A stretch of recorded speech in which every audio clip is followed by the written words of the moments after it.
Shall I tell you about my life? They say I'm a man of the world.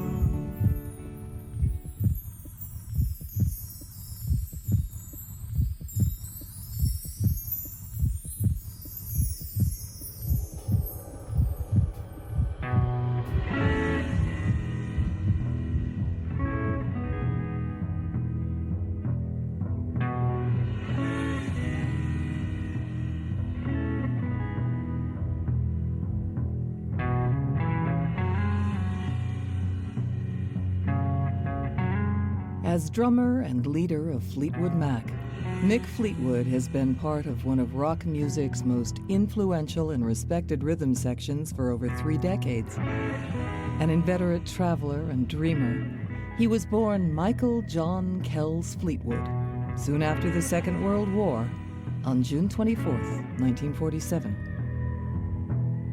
My memories of childhood really are fairly encompassed with a lot of traveling and being thrown into different cultures and atmospheres. The first things that I remember was my time in Egypt. I couldn't have been more than 3.5, 4 years old, I wouldn't think. I have a very vivid memory of drowning. I swam at a very early age. I was sort of on my father's back as he swam out to one of these big diving rafts that was out in the sea. As I'm getting up onto this raft, the iron ladder breaks off. It went on top of me and took me down underwater, and I remember that I felt very peaceful. I have a very strong image of breathing underwater, and it was very lucky that I ever came up. Mick was born in Redruth, Cornwall, as we were stationed at St Ebble in the RAF. We were a service family, and that meant you moved about every 2.5 years. You were off somewhere else. Dad was in the Air Force, and what we did as a family was sort of unusual. Most mothers and the brood of children would be left behind, but Mum was always with my father. So we were. We got posted to Egypt, then we came back to England and got posted to Norway. He was coming up to 8 by the time he came back from Norway, and so he had to go to prep school. And as we were moving around, it meant boarding school.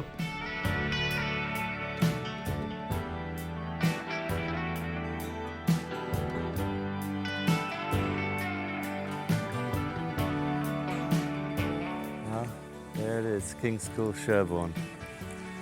It's, as you can see, it's a gorgeous place, but when I arrived here as an 11-year-old kid, I was petrified. In fact, really didn't want to be here at all.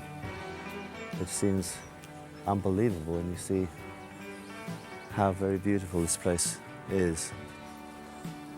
I have strange but good memories mostly. I did a lot of praying here of how to get out.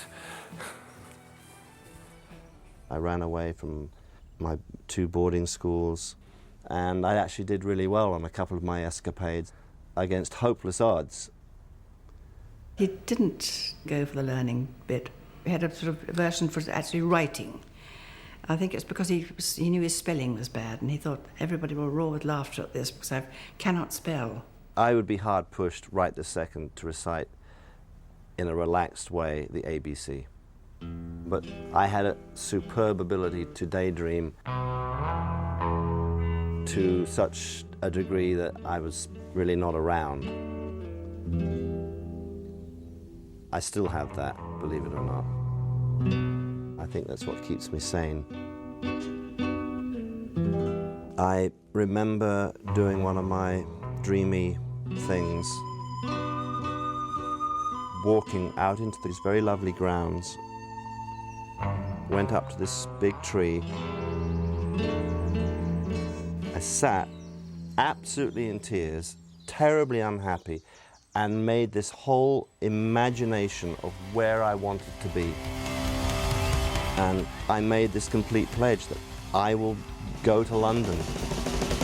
And and be a drummer.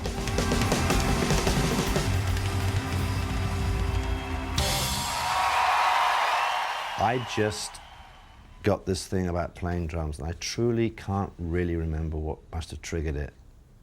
There's no doubt that Dad loved music. He understood the dance, the jig of being a player. I think he had that naturally in him, so it was easy for him to understand what fascinated me. He confessed that it was the only thing he wanted to do was to drum, play the drums. So we bought him a drum kit.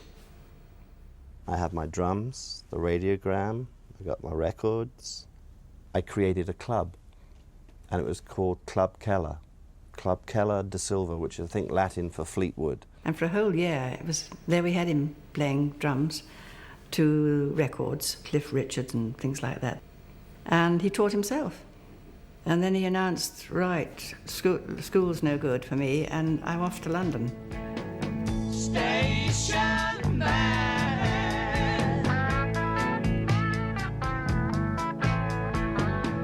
I've been waiting.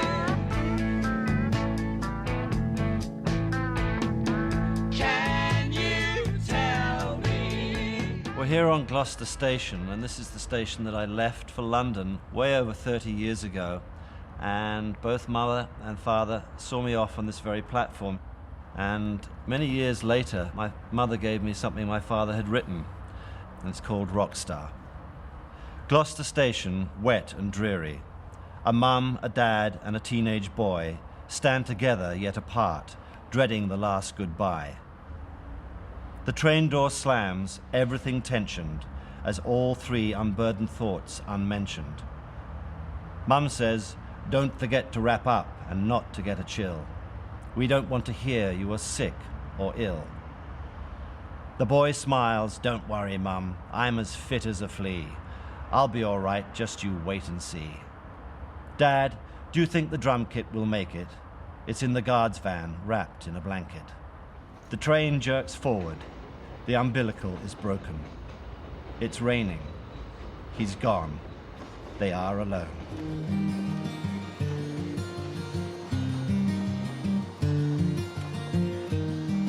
Still a boy with a dream and eyes full of fun, to conquer the world with just 2 sticks and a drum. Thanks, Dad. I took my love, took it down. I climbed a mountain and I turned around, and I saw my reflection in the snow-covered hills till the landslide brought me down.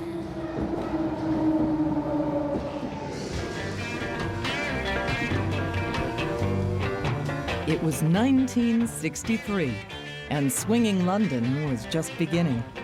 Both of Mick's older sisters, Susan and Sally, were already living in London, and Mick moved into Sally's house in bohemian Notting Hill Gate. I had no experience at all. I had never played with a band. I'm sure wasn't that great at playing drums. And I went off with this pipe dream. I went to live with my sister Sally.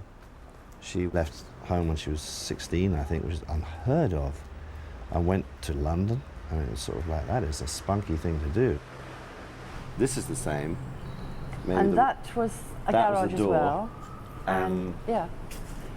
And that's where you came up with your drum kit, arrived from Gloucestershire with your little hat on, your tweed jacket, and Playboy under your arm. And I thought, oh my God, he's only 15 and here he is. So the whole thing of coming to London to me was like the jazz drummer, and which of course I never became, but the jazz club, and this was it. Yeah. And the attic and being able to be here. I sort of understood you needed freedom too, because I was really I didn't ever have a job except what I wanted to do, and we all went our way and did the things we wanted to do, really? And we lived in a time when we could do that. Her friends were all clothes designers. Her husband was an artist. She used to make silk ties for David Hockney, and Portobello Road was the place to go, right? I became aware of fashion There'd be people like wearing those military jackets that cost nothing but look great, and they're tailored, and I'd be going, oh, what's that? You start getting this whole vibe of what happened in London. And of course, Notting Hill Gate would be the place where I would fall in love. Jenny was the house model for Full and Tuffin, who I was involved with.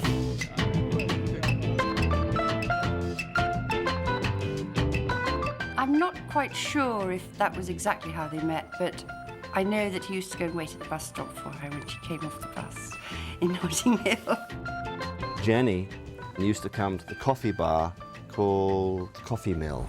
It was sort of an unrequited love, actually, for a while. I used to sit there hour after hour after hour wondering what the hell I was going to do. I never could tell her that I was sort of falling in love with her.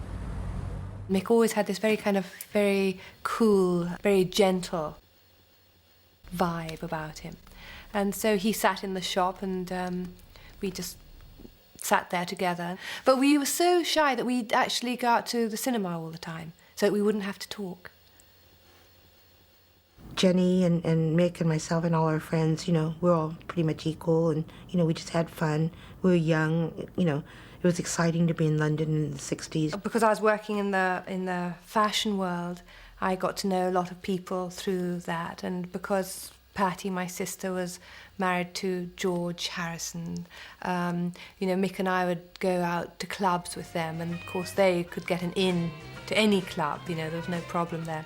So we got to have a really amazing time. There was this whole social fashion thing that then exploded with music. I was around all that, and yet I hadn't made it, but I was able to see what it was like to make it. Mick was soon to begin the process of making it as a musician. He played with a series of bands on the London scene, the most successful of these being the Shanes. His lucky break had come when he was overheard playing the drums in his sister's garage by Peter Bardens, a keyboard player and neighbor. My whole career started, it literally started out of that garage, literally. I had no contacts, I had no idea where to go with my dream of being a drummer with no one to play with. I'd never played with anybody, ever. And Peter B knocked on the door and said, I'm here. I hear that you play the drums. And of course I was playing the drums, I think, when he walked in. Yeah. One morning I came out of my front door and I could hear this big noise coming from underneath her house. There was a garage. And I was just inquisitive to find out what it was. And I peered round the door and Nick was sitting behind a big old drum kit, knocking all shades of whatever out of this kit. And that was my introduction to Mick. I think the very first thing that Pete didn't play with me, he pretended to be a manager or something. I looked as if I could be a manager because I had like a brown Italian-style mohair suit that I was very proud of at the time. And I just had no idea. I'd never managed anything in my life. And I just went down the Soho area of London and started knocking on doors, and eventually knocked on the door of the Mandrake Club, which was like in a little back street, kind of seedy looking, and persuaded the guy to give them a gig. We were underage, playing in a club, served alcohol, in the West End of London. For us it was wonderful. The reality was its days were over. The audience was a little bit shady, kind of like a lot of prostitutes and American GIs that had been demobilized. And it was very dark in there, so you couldn't really make out too much what was going on. And I personally was very green in those days. I never knew what anyone was really up to, except it was kind of weird. It was also the first place that my mother and father came to see Michael playing like he had dreamed of doing in the West End, in a club. Turned out it was a bad night because somebody got frightfully angry and was throwing large ashtrays about. I don't know, something, having a quarrel suddenly. Sure enough, right on cue, there was a god-awful fight. Their son was up on stage. There were chairs flying around. Mick leapt off the stage to save Mum and Dad, who were sitting at the back. And that was quite exciting. So we thought after that, I suppose he'll have to get used to all those sort of things wherever he's playing, you know. While he was playing with the Shanes, Mick met another musician on the London scene who would become his long-term friend and musical partner in Fleetwood Mac, John McVie. I was setting my gear up and we looked up and there's these two people coming down the aisle. And they were obviously related because they both had straight hair, both very tall. And I looked like a girl in those days. I mean, I had this big, long hair and was this wispy, sort of girly, probably really quite effeminate creature. The thing that struck me most was I couldn't figure out which was which, and it was Mick and his sister. John McVie was playing with John Mayall's Blues Breakers, and that was, even in those days, was sort of, wow, you know, that was a big deal. They were sort of way more of a band than we were, put it that way. I've always thought of myself in terms of a blues singer, band leader, and it's always been a great pleasure to me to have the freedom to pick musicians who I thought would be the most fun to play with and who, with whom I could get the best work. I was asked to join as the drummer with John Mayall, John McVie, Peter Green and myself. John was a great bass player, and I think he really found his soulmate in Mick when they worked together in the Blues Breakers for that short space of time. And that was the beginning of a relationship that later on would become Fleetwood Mac with myself and Peter. During my very short tenure with John Mayall, Peter recorded 3 songs, one of which was an instrumental. And for want of a better title, he said, let's call it Fleetwood Mac. That's where the name came from. The group we're talking about is Fleetwood Mac, and they play the blues.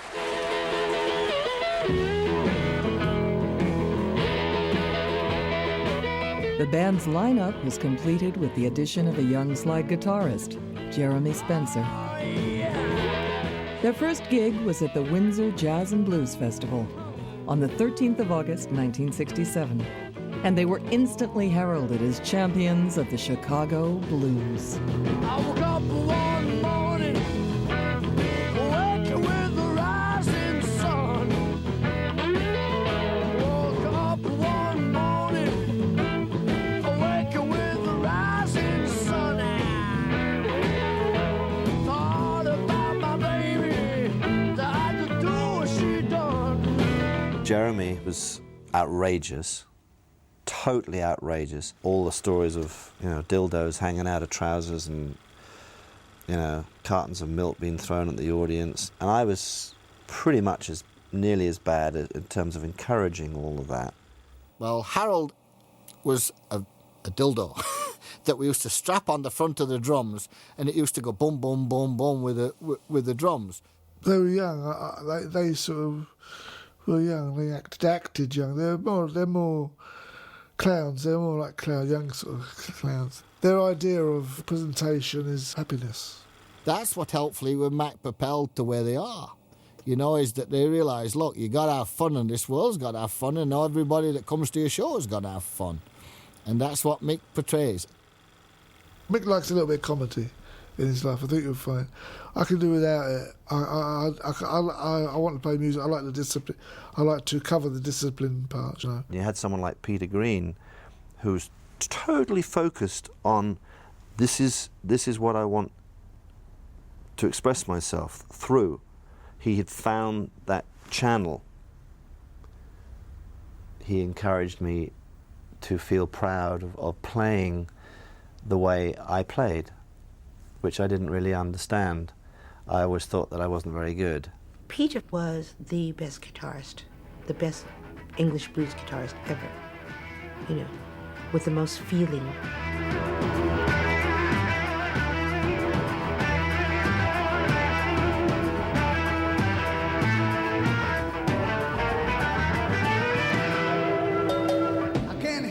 the shape I'm in. I can't sing, I ain't pretty, and my legs are thin. But don't ask me what I think of you. I might not give the answer that you want me to. In the days of, all of the adulation around guitar players, Pete just didn't want that. He wanted it to be a band that expressed themselves as individuals.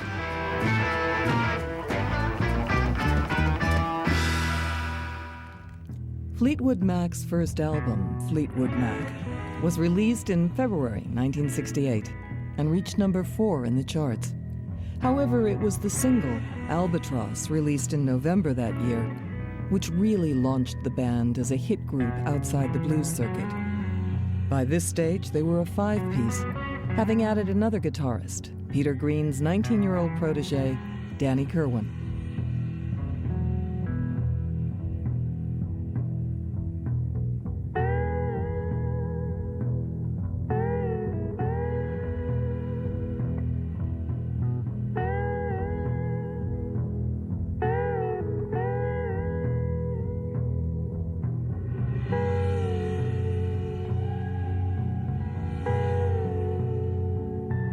When we came back from America and Albatross was number 1, and we were met at London Airport by a cartload of photographers and microphones and you're number 1, that was, I suppose, something has happened here.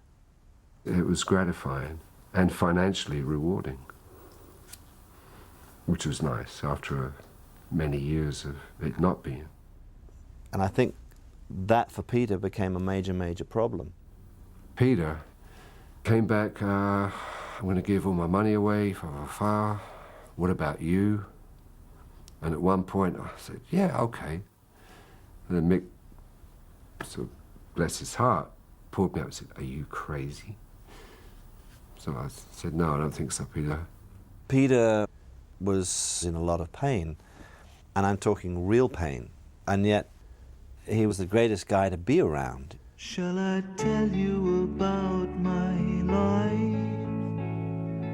They say I'm a man of the world. I've flown across every tide.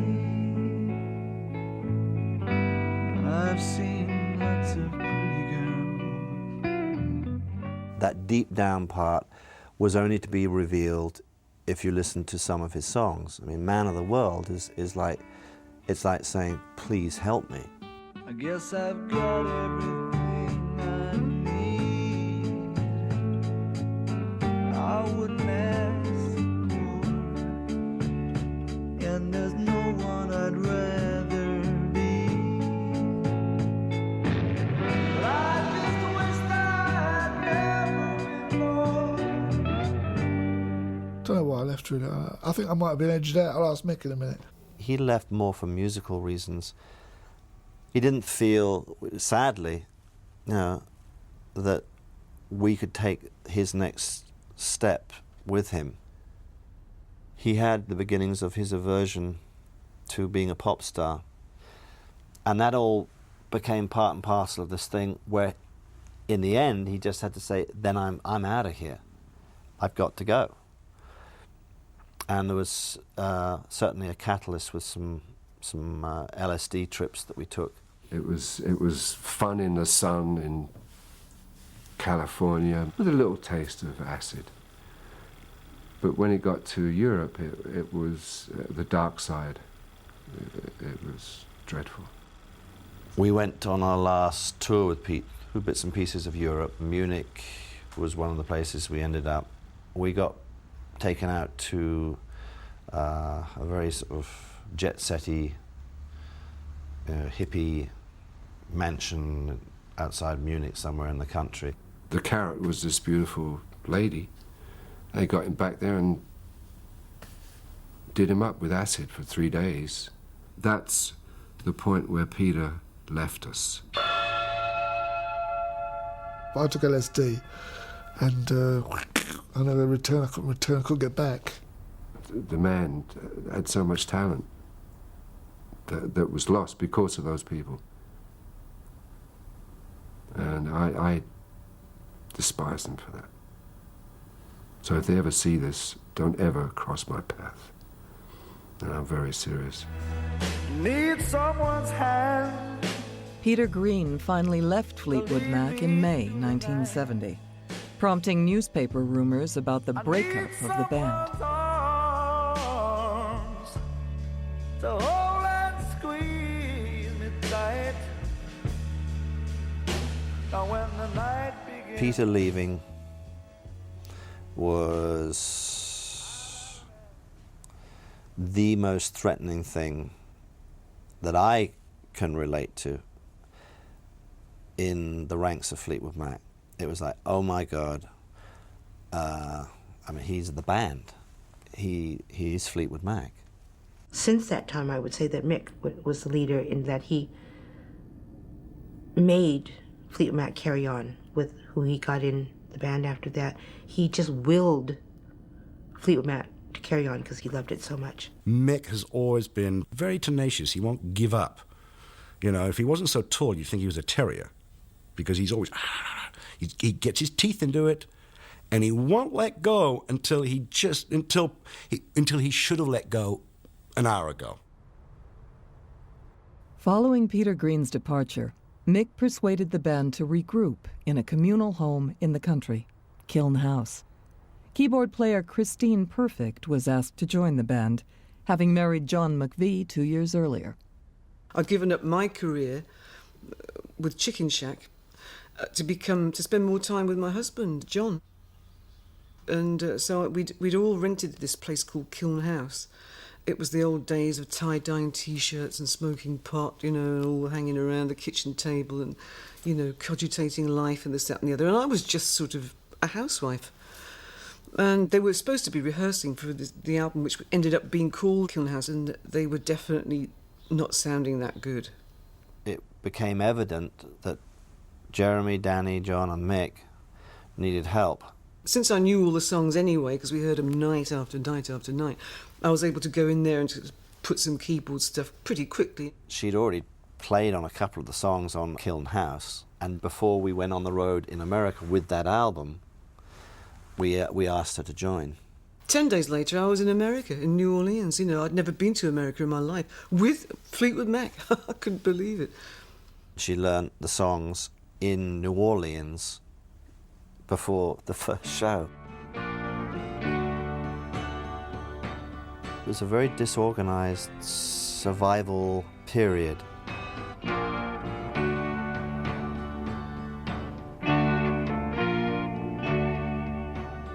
The band's struggle to survive was dealt another blow when Jeremy Spencer abruptly left at the very beginning of their 1971 tour of the States. Jeremy disappeared. Literally disappeared. Jeremy was at once a very religious person, you know, because he's the one who went off and joined the Children of God. He had a Bible sewn into his duffel coat, a little miniature Bible, for years.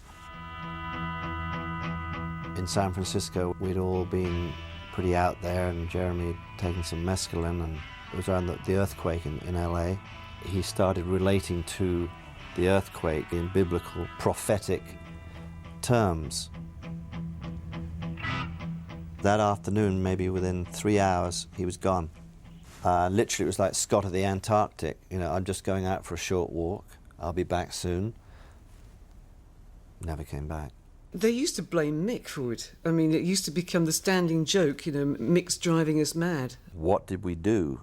Because all of the guys in the original band had something fairly dramatic outside of the norm happen to them. Peter has set the standard, and once it sunk below that, it was then maybe Mick did pressurise them a bit. And I'm not really too sure, but I think that's absolute nonsense that he drove them all mad, because it's impossible. I'm sane, aren't I? But then I'm a keyboard player. We would go away, do sometimes months and multiple months on end touring, trying to stay alive in America.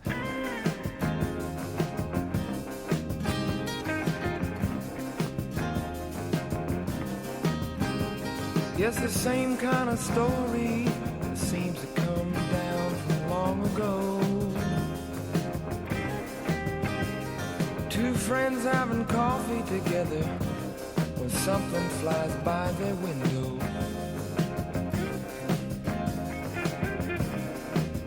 And that's why it seems like they got me hypnotized.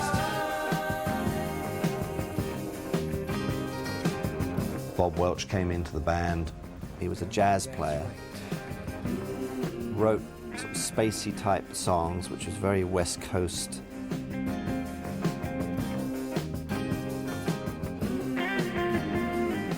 Bob was a major part of Fleetwood Mac's survival because he was so different, and it was that band that actually became really quite successful in America. In between their American tours, the band regrouped in England at Benefalls, a country house in Hampshire that Mick had persuaded them to buy in 1970.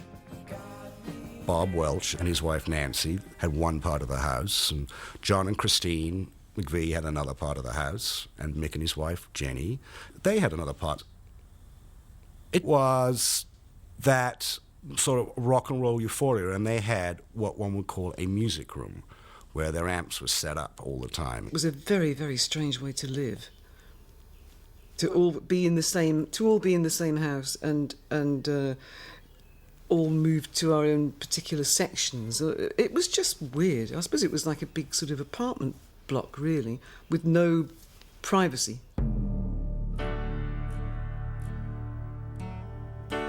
Mick had finally married Jenny Boyd in 1970. After a long on-off relationship. It was at Benefalls that Jenny gave birth to their two daughters, Amy and Lucy. Mick and I would pass each other on the stairs and not say hello or acknowledge each other. And nobody else in the band seemed to talk more than, how's Amy? So I didn't have a sense of identity, and I didn't have a sense of Mick and I having our own home together, because the home that we had was really a band home. Life at Benefalls was psychotic. There was a lot of hash being smoked and a lot of pints being sunk. When they were on tour, this huge house would be completely empty. It was just me by myself with the children. And then suddenly they'd all be back. Not only them, but the road crew and everybody. And it would be chaos and mayhem. When Bob Weston joined the band, he would come into our kitchen and chat. He was like a normal person. I suppose we just realised we liked each other.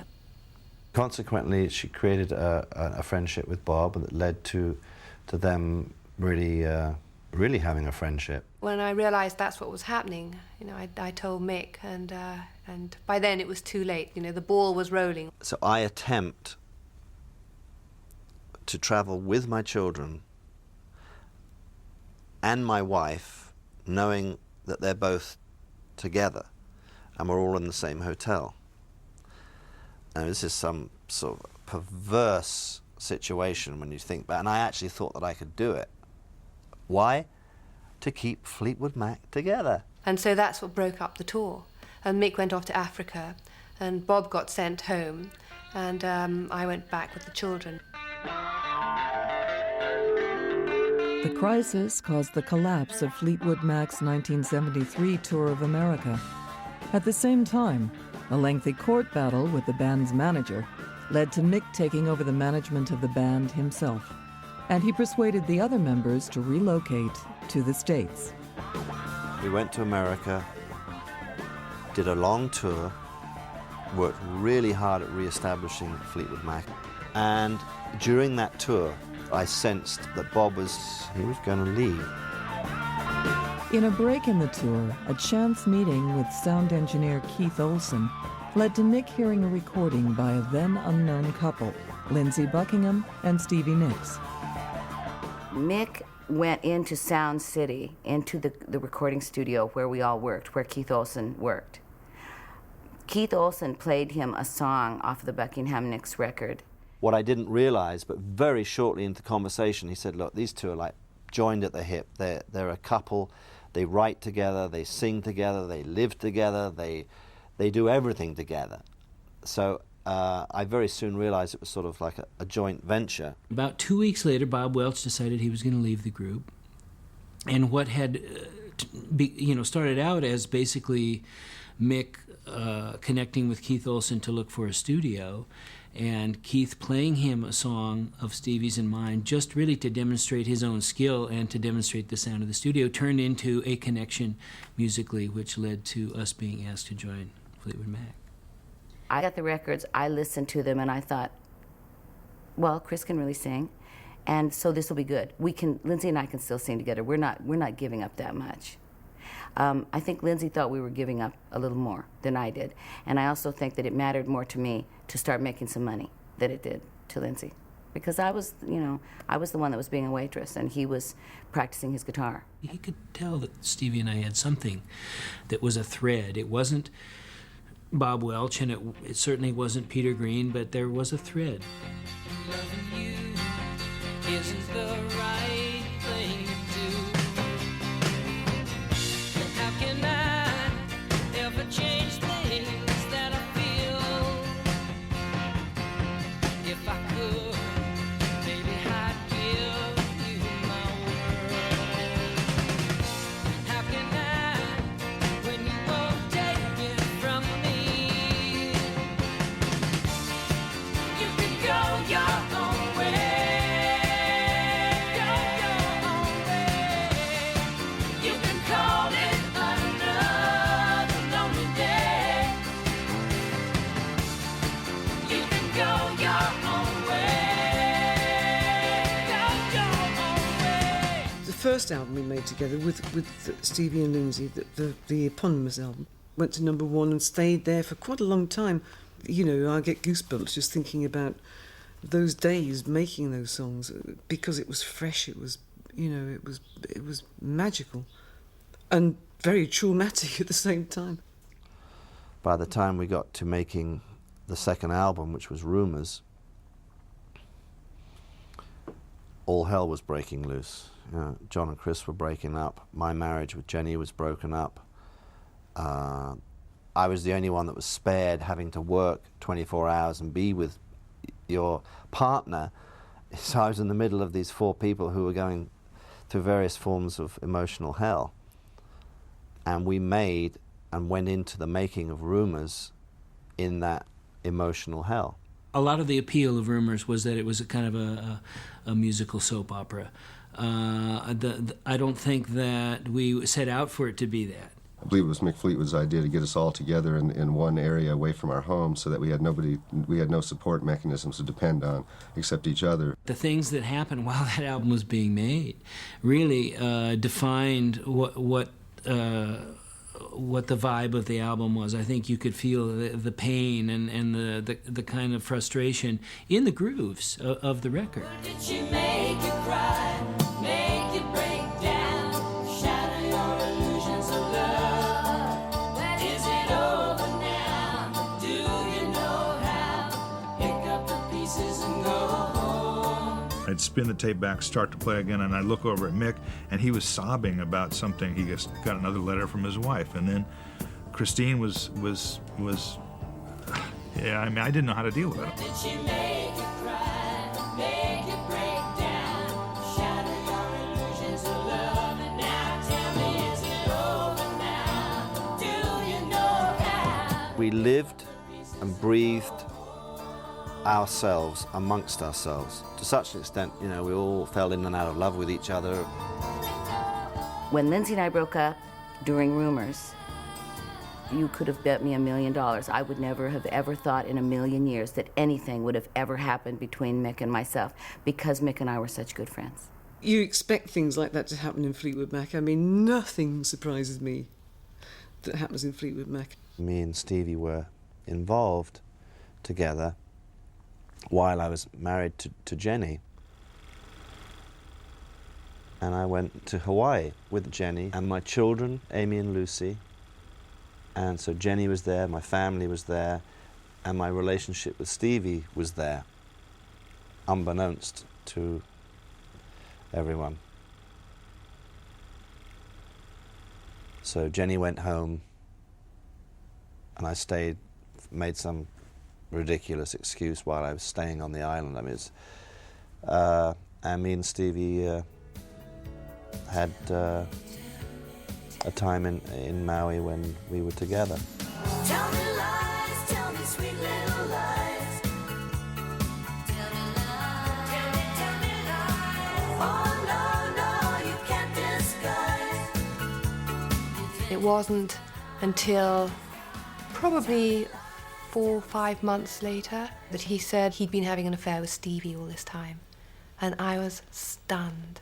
And I realized that everybody knew, but I didn't know. While in Hawaii with Stevie, Mick also became close to one of her friends, the model Sara, who would later become his second wife. I then got involved with Sara, and that was a very extended, very crazy. We went through a great deal together. I ended up marrying her. We definitely had some happy times, but we had very, very, very, very lot of drinking, a lot of drugs, more myself than her, but she was greatly affected by that, I think. I totally lost touch with reality. I really did, as did all of us, because we kind of had to stay insulated to keep going. We were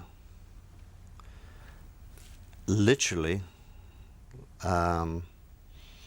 in what we used to call the bubble. We were so isolated from the real world. We had us, and we had our immediate entourage, and we used to move in a big glob everywhere. And we certainly went the whole hog. Instead of like 2 limos or 1 limo, which we were very happy to even be in a limo at one point, now we would have limos for everybody. So at the airport, 14 limos would come out, and then we'd have our own cooks on the plane. And we took this thing everywhere, like a traveling circus. It was a self-perpetuating, self-survivalist bubble. It wasn't foolproof, but that's how it was for years and years and years and years and years. In the sea of love, where everyone would love to drown, but now it's gone. It doesn't matter what for. I was always sort of mortified and embarrassed that we'd get into the limo and it'd be like people outside, and I used to wish, this would be my wish, that, you know, Dad would be a farmer. I really wanted him to be a farmer and not a musician at all. My parents and my children were our built-in family on the road. Have mercy, baby, on a poor girl like me. You know I'm falling, falling, falling at your feet. I'm tingling right from my head to my toes. So help me, help me. There was a lot of intrigue that kept us very busy amongst ourselves. They were crazy, those guys. They did jokes all the time. And I don't like the jokes, and so they, you know, I didn't want to always be afraid. Every time you walk in the studio, the things could happen, bad things could happen. Me and Richard Dashut loved to play practical jokes on him, and one day, a friend of ours had given us this lipstick from a health food store that like tints your skin. So I immediately got the idea where, I think maybe what we should do is, Sara, I got an idea. This is a great idea. While you're massaging Mick tonight, I want you to take the suntan stuff and draw 3 6s across his chest. I want you to draw the mark of the beast on his chest. The whole night, he was sweating and turning and tossing, and he woke up the next morning and thought he looked in the mirror and he saw this and he thought he was possessed. He tries to wash it off, won't wash it off. He comes out frantic. Dashut, I'm the devil, I'm the beast, I told you about that. He was so frantic, and I start to laugh, and I said, Mick, This is a joke. Sara and I are literally telling him it's a joke, trying to calm this man down. He would not believe it was a joke. He's very superstitious, always has been. You know, he carries a mojo bag with him. You know, and through the years, myself and other people close to him have been putting little magic beads and, you know, anything with magical, what we think is magical properties into this bag, and he carries it everywhere. You know, won't be without it. But there was increasingly a darker side to life within the band as their drug intake began to escalate out of control. Fleetwood Mac and my whole sort of real journey into excesses of the world of cocaine became one hell of a ride. Rock on, gold dust woman. Take your silver spoon, dig your grave. We kept trying to push ourselves to go more and more hours, and of course you'd come in the next day more and more tired and get less and less done, and so at that point, you know, coffee just wasn't cutting it. And there was this white powdery stuff that I believe was called cocaine. I don't remember much about that. My life was increasingly controlled as the years went on into my use of cocaine, and I was a heavy drinker. He couldn't actually move his mouth to talk because he was so high on the toot that he just used to point to describe what he was talking about. It was like buying toothpaste. Learjets, send them in. Just make a phone call, say, fly someone out from Los Angeles. I need a new heap of drugs. Nothing was hidden from us. I mean, there was nothing that was separate. I witnessed everything, so I, of course, had concerns. Part of my crazy behavior was when I look back on it now, was not being the father that I could have been. He would, of course, sleep in, you know, until late afternoon, and, you know, I'd come in running in and want him to get up, you know, and it kind of was frustrating and confusing, you know, like, why is he still in bed? Like, is he ill? I was concerned for a long time, and also just because I didn't have the closeness that I wanted, because it was impossible. I'm sure he knew I was there, but maybe felt a little like, here I am, I'm right here. But, you know, he was busy being a rock star. We all watched Amy and Lucy grow up without any of us, hardly, because we were always so busy, you know. And you could call in sick to anybody but Fleetwood Mac. You could never call in and say, I can't make it for Fleetwood Mac. You could call your mom and dad and say, I can't make it home for your birthday. But you could never call in to Fleetwood Mac and say, I can't do it, I can't come today.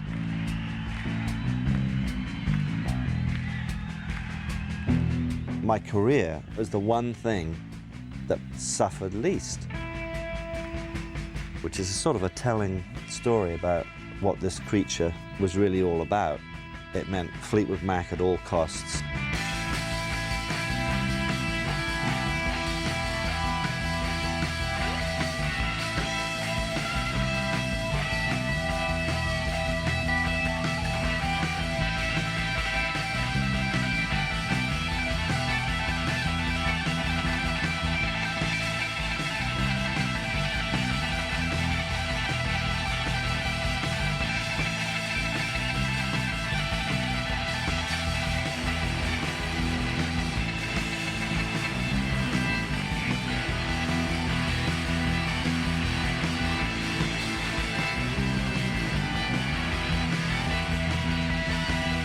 We were in the studio, we were on the tour. We didn't stop. There was a survivalist thing, and I mean, the downside was it allowed it to continue for way too long.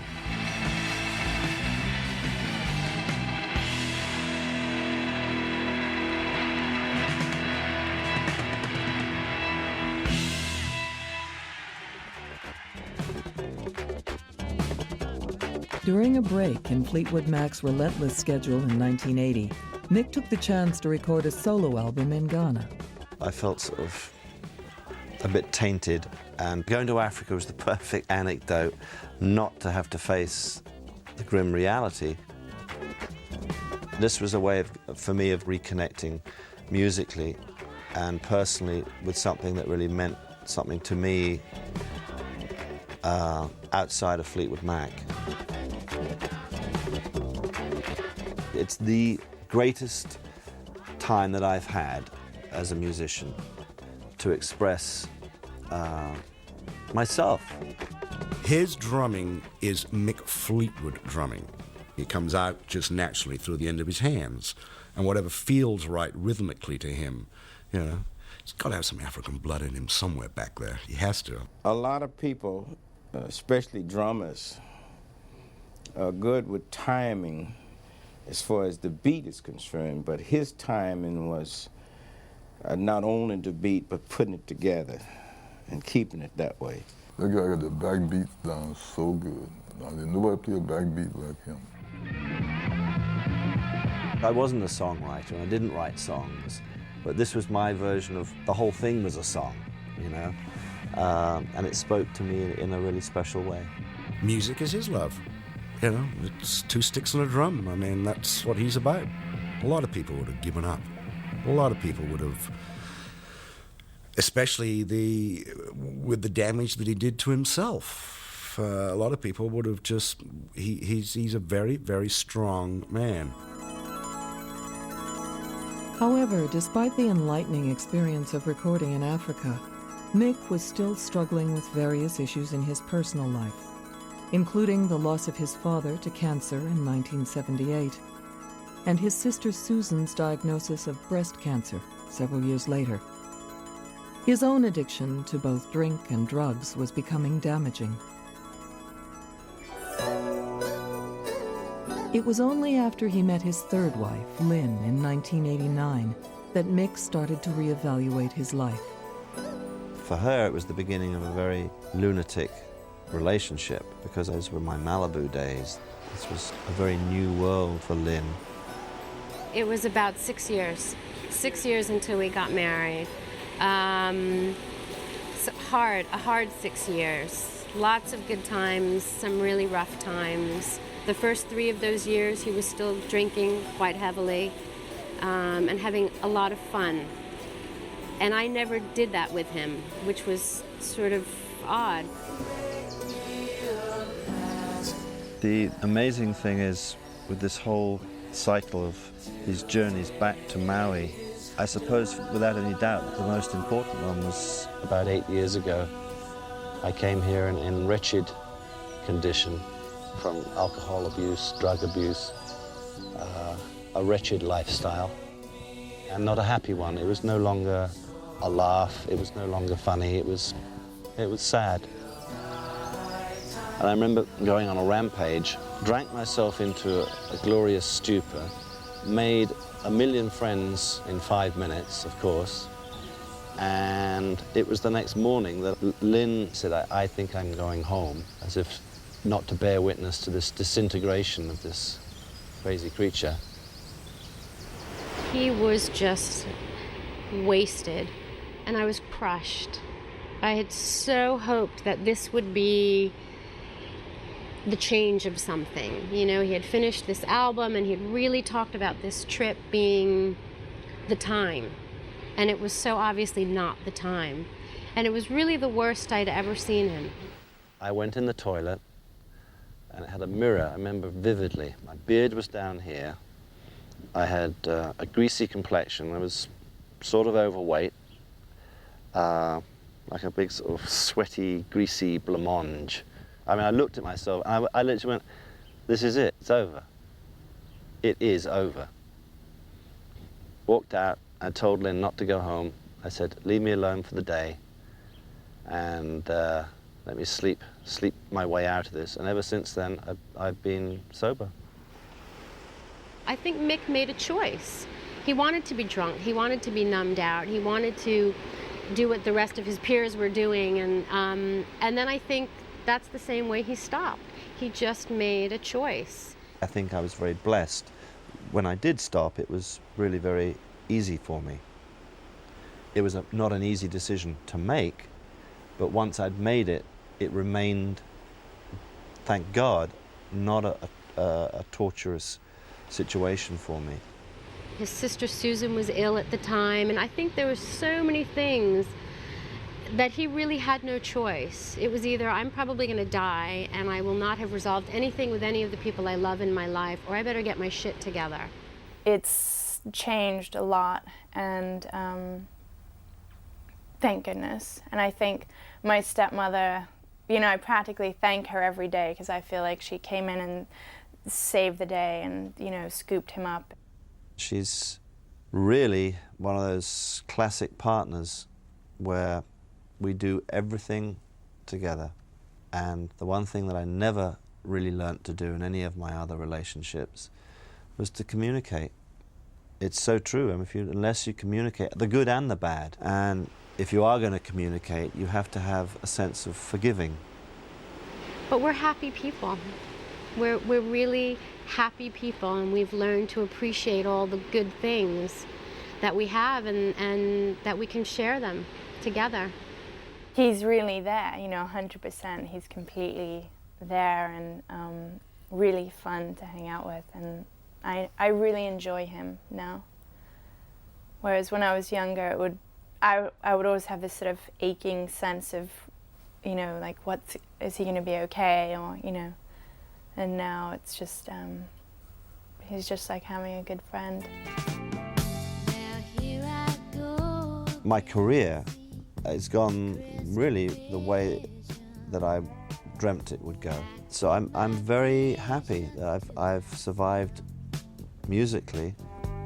I certainly should be more happy about the fact that I've survived as a person.